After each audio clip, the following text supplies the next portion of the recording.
Bismillahirrahmanirrahim. Innal hamdalillah nahmaduhu wa nasta'inuhu wa nastaghfiruh wa na'udzu billahi min shururi anfusina wa sayyiati a'malina.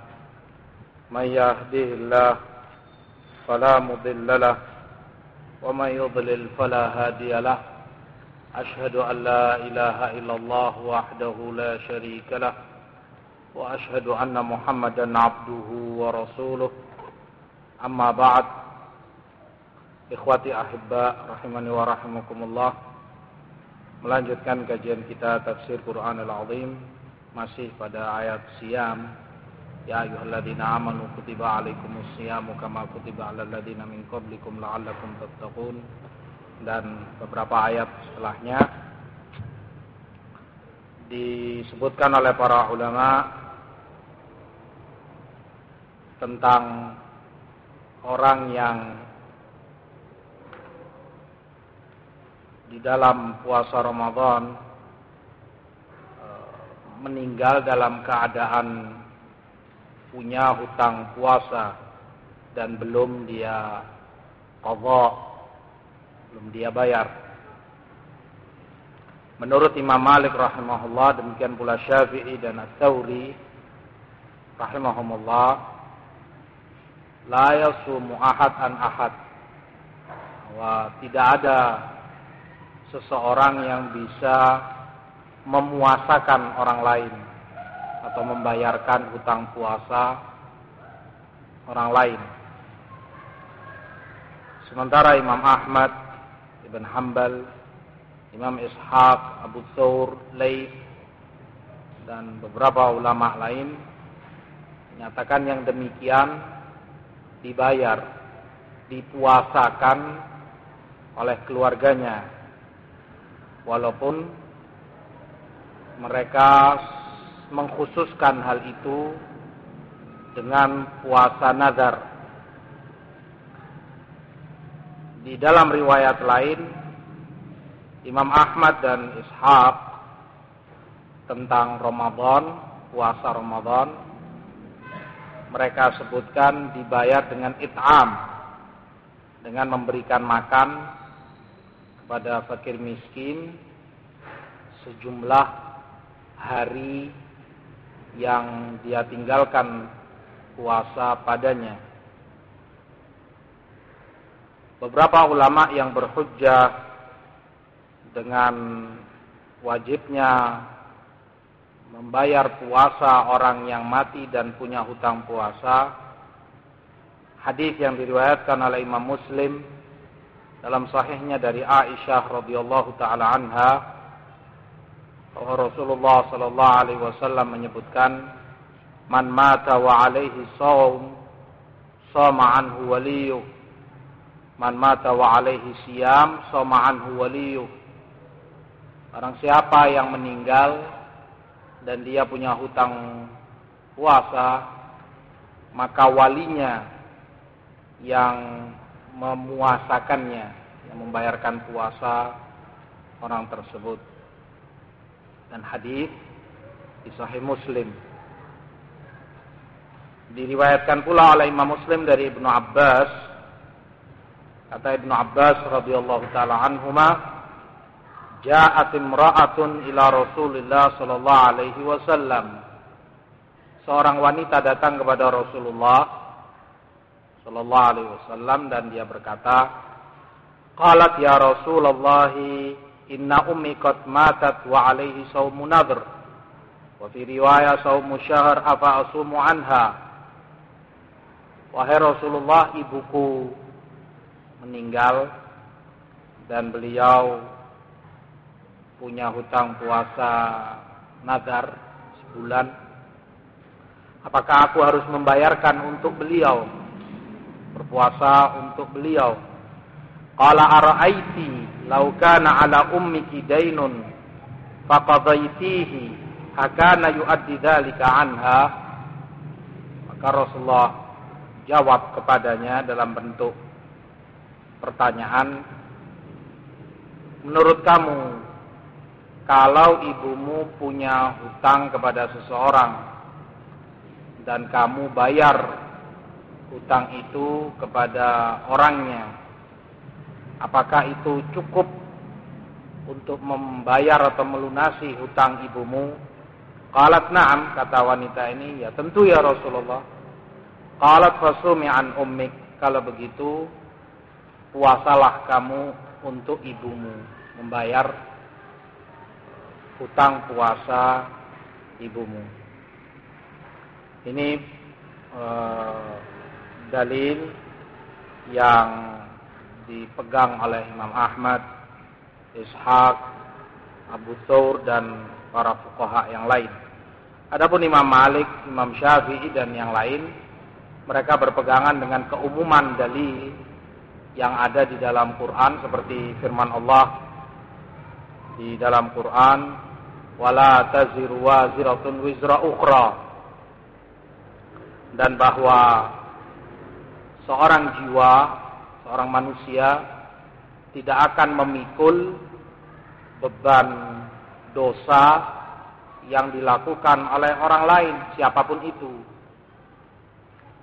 Wala taziru waziratun wizra ukhra. Dia yang tidak puasa, dia yang menanggung sendiri, tidak akan ditanggung beban itu oleh orang lain. Begitu pemahaman mereka. Demikian pula di surat An-Najm Allah sebutkan, wa an laisa lil insani illa ma sa'a wa anna sa'yahu sawfa yura. Bahwa manusia itu tidak akan mendapatkan kecuali yang dia lakukan, masa. Adapun yang dilakukan orang lain itu tidak termasuk perbuatan dia dan tidak akan dia dapati pahalanya. Wa an laisa lil insani illa ma sa'a. Manusia itu hanya mendapati apa yang dia lakukan sendiri. Berkaitan dengan hutang puasa, tidak bisa kemudian dibayarkan oleh orang lain, kemudian itu menutupi hutang dia. Demikian mereka pahami. Demikian pula ayat wala taksibu kullu nafsin illa 'alaiha. Dan setiap jiwa tidak akan mendapati catatan perbuatan kecuali yang dia lakukan sendiri. Kalau dia berbuat baik, yaitu kebaikan pahala bagi dia. Kalau dia berbuat jelek, yaitu catatan dosa untuknya. Adapun yang dilakukan orang lain tidak akan sampai kepadanya. Ini beberapa ayat yang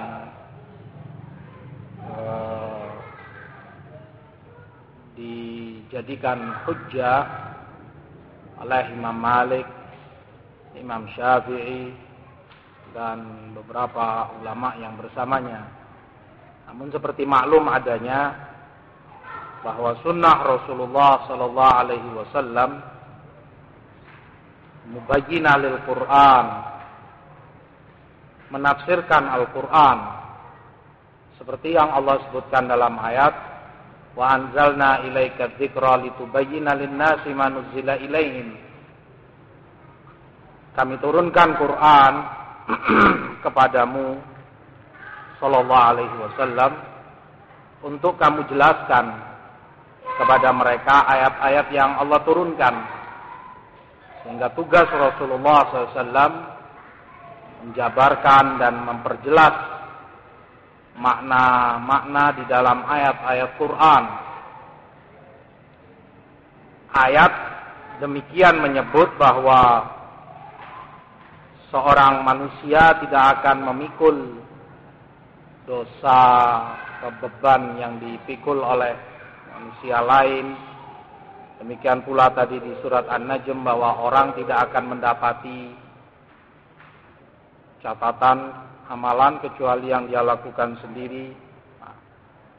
Namun sunnah Rasulullah sallallahu alaihi wasallam menyebutkan bahwa puasa termasuk yang dikecualikan dan tidak mungkin apa yang disabdakan Rasulullah SAW bertentangan dengan Al-Quran, karena beliau yang jauh lebih mengerti tentang Quran. Bagaimana tidak? ayat-ayat itu turun kepada beliau sallallahu alaihi wasallam, dan beliau sebagai penjelas, muballigh anillah, menjelaskan kepada umat manusia apa yang Allah inginkan, apa yang Allah kehendaki dari mereka. Maka hadis Rasul sallallahu alaihi wasallam seperti kata Imam Makhul Asy-Syami rahimahullah, Al-Qur'an ahwaju ila sunnah minas sunnati ilal Qur'an. Quran itu lebih membutuhkan sunnah, atau kebutuhan Al-Quran terhadap sunnah Rasulullah sallallahu alaihi wasallam jauh lebih besar daripada kebutuhan sunnah Rasul kepada Al-Quran. Kebutuhan Al-Quran terhadap sunnah Rasulullah, kebutuhan Al-Quran terhadap hadis-hadis Rasulullah SAW jauh lebih besar dibanding hadis Rasulullah kepada Al-Quran. Karena Quran sering kita dapati bentuknya umum, global, dan itu tidak bisa dipahami kecuali dengan sunnah. Diperjelas, diterangkan detailnya, rinciannya, sebagaimana tentang masalah sholat, masalah zakat, berapa rakaat sholat, kapan waktunya, bagaimana pelaksanaannya. Tidak dijelaskan hal itu di dalam Quran. Quran butuh kepada penjelasan sunnah. Demikian pula zakat, berapa nisabnya, haul, batasannya, kepada siapa diwajibkan, dan seterusnya. Tidak dijelaskan di dalam Al-Quran. Al-Quran membutuhkan sunnah untuk menjelaskan dan menafsirkan itu semua. Al-Muhim, di dalam permasalahan ini, hadis sahih di Sahih Muslim, Rasulullah sallallahu alaihi wasallam menegaskan bahwa orang yang punya hutang puasa maka itu harus dibayar, dan dibayar oleh walinya. Wali dalam hal ini keluarganya, anaknya, saudaranya, bapaknya, pamannya, dan yang lainnya. Seperti yang Rasulullah sebutkan dari riwayat Ibnu Abbas tentang wanita tadi, Rasulullah kembalikan pertanyaan itu dalam bentuk logika. Kalau ibu kamu punya hutang kepada orang, apakah kamu harus membayarnya? Dan kalau kamu bayar, apakah itu teranggap terlunasi? Kata si wanita, ya tentu ya Rasulullah, teranggap terlunasi, dan aku harus membayarnya. Nah, kata Rasulullah dalam riwayat lain, fadainullahi ahaqqu an yuqda. Hutang Allah lebih berhak untuk dibayar. Kalau hutang piutang harta saja harus dibayar oleh keluarganya. Seorang bapak, seorang anak, seorang ibu mati punya hutang kepada si A 1 juta, kepada si B 500. Keluarganya harus bayar itu. Dan kalau mereka bayar, teranggap terlunasi, selesai sudah. Beban itu telah terangkat. Maka hutang Allah dalam hal ini ibadah puasa yang sempat tertinggal atau tidak dilakukan oleh si mayit, dibayar itu oleh keluarganya, dipuasakan oleh keluarganya. Shoma anhu waliyuhu, dibayar puasa itu oleh wali-walinya, keluarganya. Ini permasalahan puasa. Demikian pula mirip dengan permasalahan puasa, permasalahan haji, masalah ibadah haji, sebagaimana yang disebutkan pula di Sahih Muslim dari hadis Ibnu Abbas, atau maaf, hadis Buraidah, innaha lam tahuj qad afa ahujja anha. Sama mirip kejadiannya seorang wanita datang kepada Rasulullah dan bertanya, ibunya tidak sempat haji sama sekali, haji Islam, haji yang wajib. apakah aku bisa menghajikan beliau? Kata Rasulullah, hujji anha, hajikan untuk ibumu. Hajikan untuk ibumu. Sunnah-sunnah yang semacam ini mengkhususkan keumuman ayat tadi yang menyatakan bahwa manusia itu tidak mendapatkan kecuali yang dia lakukan, atau setiap orang tidak akan memikul beban amalan yang dipikul yang menjadi beban bagi orang lain.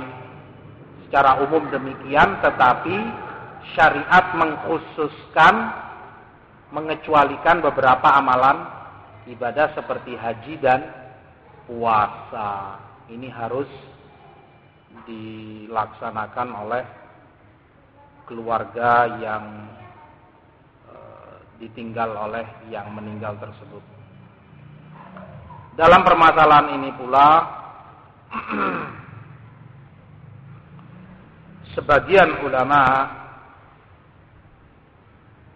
berpemahaman dari firman Allah, "Faman kana minkum maridan aw ala safarin fa iddatun min ayyamin ukhar." Barang siapa yang sakit atau dia dalam keadaan safar, kemudian dia berbuka, makna ayat, maka hendaklah dia bayar di hari-hari yang lain sejumlah hari yang dia berbuka. Dari ayat ini sebagian ulama memahami bahwa puasa yang dilakukan di kala safar itu tidak teranggap. Puasa yang dilakukan ketika orang safar, ketika orang berpergian, tidak teranggap. Didasarkan pula oleh hadis yang Rasulullah SAW sebutkan,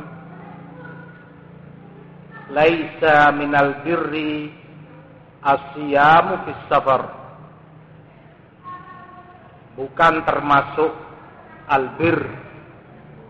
Albir adalah amalan ketaatan, ketakwaan, amalan saleh. Bukan termasuk ketaatan atau amalan kebaikan ketika orang puasa di kala safar. Laisa minal bir as-siyamu fis safar. Kata sebagian ulama, kalau itu teranggap bukan amalan kebaikan, bukan dianggap bir oleh Rasulullah SAW, maka yang ada adalah dosa. Maka dari itu mereka nyatakan tidak boleh puasa di safar. Kalaupun orang melakukan tidak teranggap dia melakukan puasa. Namun yang demikian dibantah oleh jumhur ulama. Pendapat yang demikian tidaklah benar, karena hadis Anas ibnu Malik yang diriwayatkan oleh Imam Malik dan yang lain. Kata Anas, safarna ma'a Rasulullah SAW fi Ramadan, falam ya'id as-sa'imu 'ala al-muftir wal muftir 'ala as-sa'im. Kami safar bersama Rasulullah di bulan Ramadan. Kami para sahabat. Di antara kami ada yang puasa, di antara kami pula ada yang berbuka, tidak puasa. Yang puasa tidak mencela yang berbuka tidak mencela yang puasa. Yang mau puasa, yang mau berbuka. Tidak ada saling menyalahkan atau menganggap dirinya lebih afdal. Asyahid bahwa bersama Rasulullah mereka ada yang puasa dan tidak diingkari oleh Rasulullah. Kalau itu memang suatu kesalahan atau bahkan menurut mereka tadi sebagian ulama dosa, bukan amalan kebaikan, maka tentu akan diingkari oleh Rasulullah dan diperintahkan untuk berbuka yang puasa, tetapi tidak.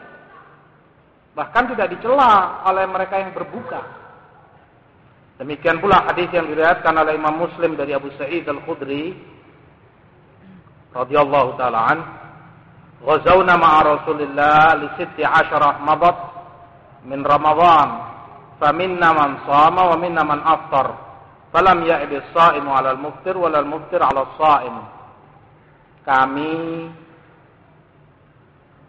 keluar dalam peperangan. Nah, ini safar. Keluar dari Madinah dalam rangka berperang bersama Rasulullah SAW pada 16 hari telah berlalu dari Ramadan. Ini pertengahan bulan Ramadan. Di antara kami, kata Abu Sa'id, ada yang puasa karena kuat. Di antara kami pula ada yang berbuka. Yang puasa tidak mencela yang berbuka tidak mencela yang puasa. Oleh sebab itu, permasalahan puasa di kala safar, permasalahan jaiz, boleh kalau orang rasa dirinya kuat dan mampu melakukan hal itu. Adapun yang Rasulullah sebutkan, laisa minal birri siyamu fis safar, bukan termasuk amalan bir, bukan amalan kebaikan puasa di kala safar, dipahami oleh jumhur bahwa maknanya ketika orang itu tidak mampu, dia lemah, kondisinya drop ketika puasa di kala safar, tapi memaksa diri tetap puasa, sementara dia dalam keadaan dahaga yang sangat, lapar yang sangat, lemas, lunglai badannya, tetap memaksa diri puasa. Yang demikian bukan amal kebaikan. Salah. Kalau kamu tidak mampu, berbukalah, itu keringanan dari Allah, boleh. Bahkan seperti yang telah lalu kita sebutkan pada pekan yang lalu, seperti kata Syekhul Islam rahimahullah, yang lebih afdal dalam permasalahan ini adalah yang lebih mudah bagi seseorang. Kalau lebih mudah bagi kamu untuk berbuka karena kondisi tubuh kamu yang nggak kuat, ya berbukalah, itu lebih afdal bagi kamu. Baik, di dalam ayat pula Allah sebutkan, wa 'alal ladzina yutiqunahu fidyatun ta'amu miskin. Wa 'alal ladzina yutiqunahu, dan bagi mereka yang berat untuk melaksanakan puasa itu, mereka memberi fidyah, makan kepada seorang miskin. Faman tatawwa'a khaira fa huwa khairun lah. Barang siapa yang melakukan amalan tatawwu, maka itu baik baginya. Wa antasumu khairul lakum in kuntum ta'lamun. Dengan kalau kalian tetap berpuasa, itu lebih baik bagi kalian kalau kalian mengetahui. Dalam ayat ini, para ulama sebagian menyatakan ayat ini mansukha, ternasakh, sudah dihapus hukumnya. Diriwayatkan oleh Imam Bukhari rahimahullah dari Ibn Abi Laylah, kata beliau, haddatsana ashabu Muhammad sallallahu alaihi wasallam, nazala Ramadan fasyaqqa alaihim fakana man at'ama kulla yaumin miskina taraka shaum. Ketika turun kewajiban Ramadan, kata para sahabat, hal itu semula berat bagi mereka.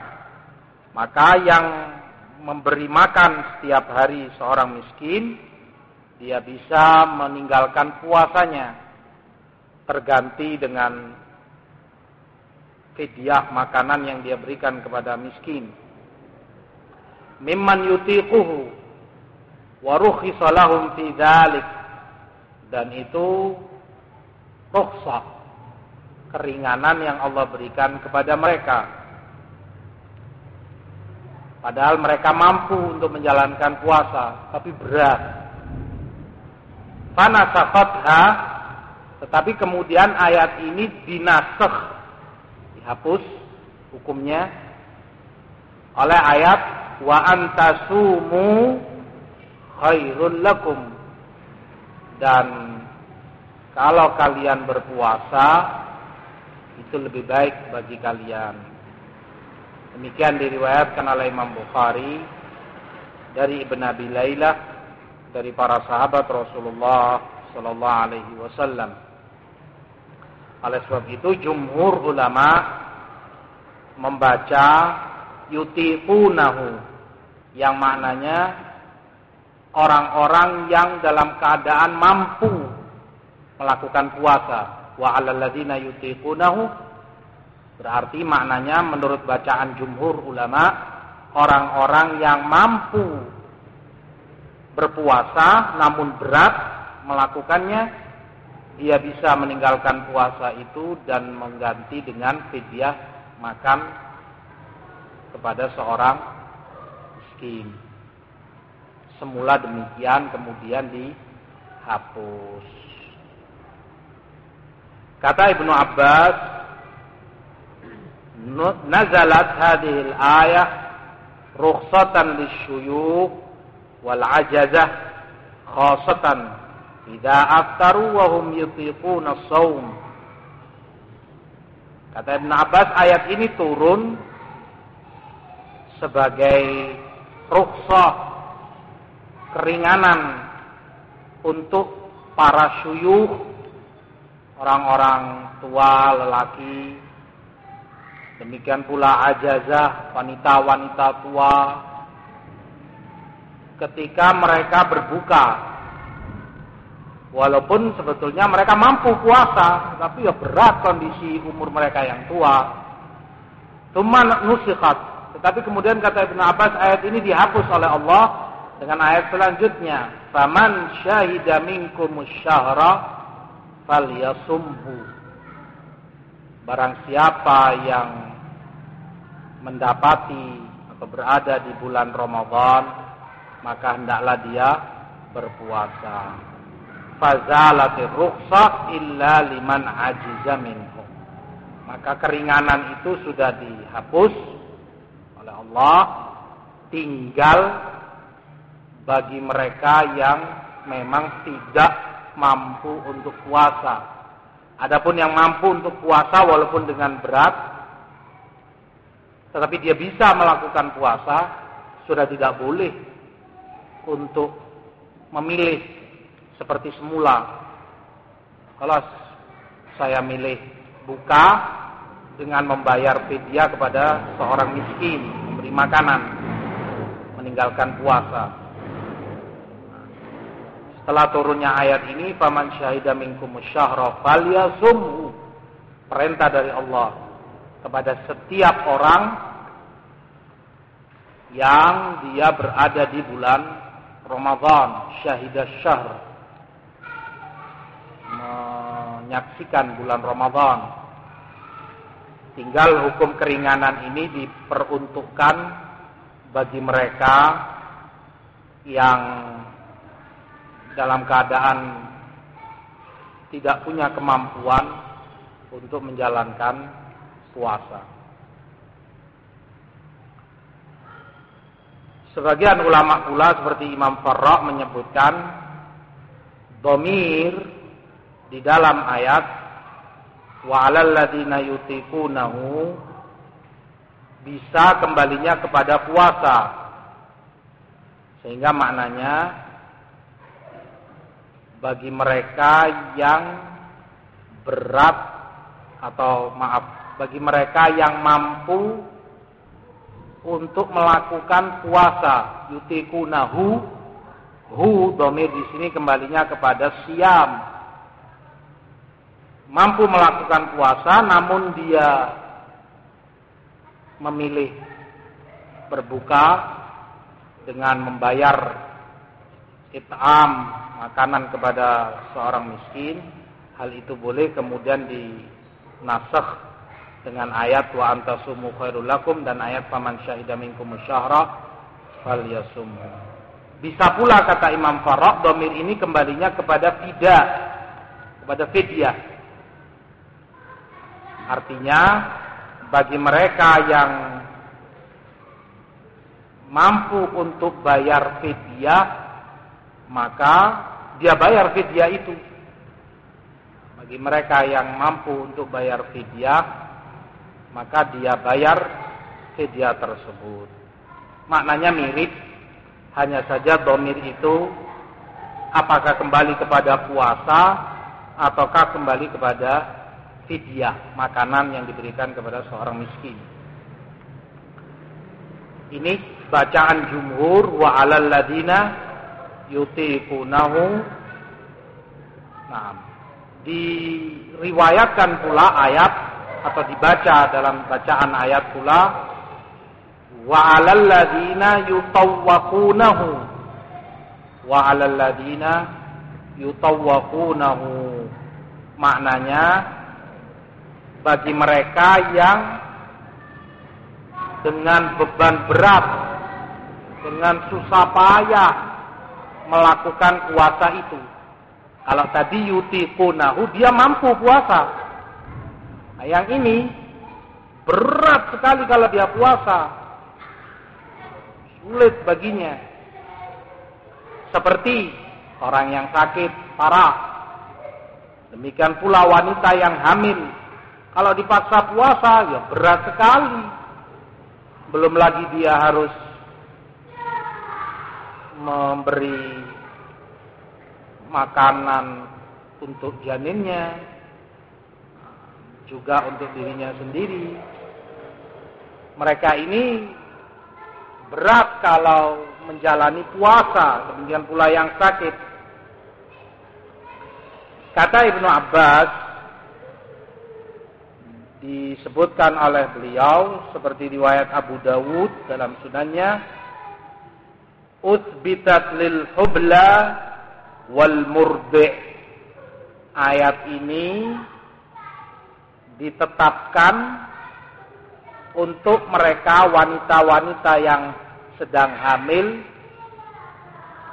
dan yang ibu sedang menyusui. Kedua-duanya berat kalau menjalani puasa. Sama karena kedua-duanya harus mensuplai makanan untuk bayinya, untuk janin bagi ibu yang hamil. Nah, bagi mereka ini kata Ibnu Abbas mendapat keringanan. Di dalam riwayat disebutkan bahwa Ibnu Abbas, demikian pula diriwayatkan dari Abdullah ibnu Umar radhiyallahu taala anhuma, bahwa wanita yang hamil, demikian pula ibu yang menyusui, boleh bagi keduanya untuk tidak puasa dan mengganti pada setiap harinya fidyah, memberi makan kepada seorang miskin, pada miskin, fakir miskin. Ini riwayat dari Ibnu Abbas radhiyallahu taala anhuma, demikian pula diriwayatkan dari Abdullah ibnu Umar radhiyallahu taala anhuma. Ada perselisihan di kalangan fuqaha. Ada yang menyatakan ibu hamil dan menyusui, mereka kewajibannya hanya bayar puasa saja, tidak ada fidyah. Ada juga di kalangan mereka yang bahkan menyatakan kewajiban mereka qadha, bayar puasa kalau nanti sudah anaknya lahir atau sudah dipisah bayi yang disusui, dibayar hutang puasanya dan fidyah sekaligus. Namun yang ada riwayat dari para sahabat Rasulullah SAW dan seperti madhab Imam Syafi'i, Imam Ahmad, Imam Malik, bahwa suatu permasalahan atau hukum ketika mereka dapati fatwa dari seorang sahabat Rasul sallallahu alaihi wasallam atau lebih dan tidak didapati adanya penentang. Artinya ada fatwa dari seorang sahabat tentang masalah hukum ini dan tidak didapati ada sahabat lain yang menyelisih fatwa itu. Maka ini mereka pegang sebagai hujjah dan dijadikan sebagai dasar mazhab. Seperti diterangkan oleh Imam Ibnul Qayyim dalam I'lamul Muwaqqi'in. Nah, sementara di sini ada fatwa dari Ibnu Abbas dan juga Abdullah bin Umar. Dan para sahabat yang lain tidak ada yang menyelisih mereka. Sehingga ini menjadi pegangan atau dasar bahwa bagi wanita yang hamil, demikian pula ibu yang menyusui, kewajiban mereka fidyah, memberi makan pada setiap harinya seorang miskin, dan itu lebih sesuai dengan nyawa syariat ini yang membawa kemudahan dan keringanan seperti yang Allah sebutkan di dalam ayat yuridullahu bikumul yusra wala yuridu bikumul usr. Allah menginginkan kemudahan bagi kalian dan tidak Allah inginkan kesulitan bagi kalian. Yuridullahu ayyukhaffifa 'ankum wa khuliqal insanu dha'ifa. Allah inginkan untuk meringankan bagi kalian karena manusia itu diciptakan dalam keadaan lemah. Nyawa syariat kalau diamati secara umum dari perintah-perintahnya, dari ajarannya, membawa keringanan untuk umat manusia. Tidak Allah inginkan beban, berat, dan kesulitan bagi mereka. Terutama seperti ini, wanita yang sedang mengalami masa sulit, hamil. Hamilnya dia sendiri sudah sangat berat, susah payah. Demikian pula ibu yang menyusui. Kalau mereka kesulitan untuk puasa atau berat, boleh untuk meninggalkan puasa itu dan mengganti puasanya dengan fidyah. Setiap hari satu makanan dia berikan kepada seorang miskin. Ini boleh. Artinya kalau dia merasa mampu untuk puasa dan tidak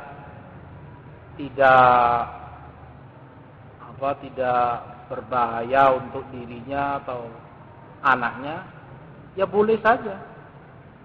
Ya konsultasikan pada dokternya misalnya, karena kondisinya yang fit mungkin, sehingga dia puasa biasa-biasa saja, walaupun dia hamil. Sebagian wanita kuat menjalaninya. Yang demikian pula yang menyusui, susunya tetap lancar walaupun dia puasa. Sebagian wanita, kalau dia mau berpuasa ya boleh saja, sah puasanya bagi dia. Riwayat Ibnu Abbas dan Ibnu Umar itu bagi mereka yang mendapatkan kesulitan, berat kalau harus menjalani puasa. Nah, di dalam permasalahan ini pula, insyaallah kelanjutannya kita kaji pekan depan. Wallahu taala alam, sallallahu ala nabiyina Muhammad. Subhanaka wa bihamdika la ilaha illa anta, astaghfiruka wa atubu ilaik. Alhamdulillahirabbil alamin.